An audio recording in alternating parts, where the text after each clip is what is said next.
আমরা গ্রামের সকল মানুষের কাছে চামের চিপড়ে ঢুকে যাব। আমরা কি শিয়াল না বিলাই সামে সিকনে ঢুকমু? আমরা হইলাম বাঘ, আর বাঘ যখন শিকার করে লাফায় লাফায় হুঙ্কার দিয়া ঢোকে।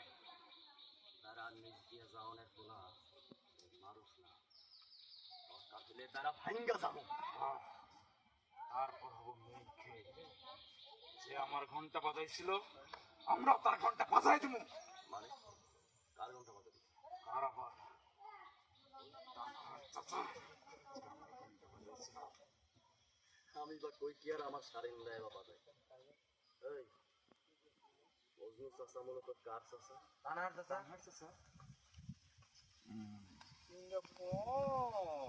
চলো লং শটটা নাও। হ্যাঁ ইয়ে দে, ইয়ে ছাড়া টপ দে, টপ দে। শুধু একটা জিনিস মনে রাখতে, ঘাড়ের এখান থেকে টু শটটা নিচে।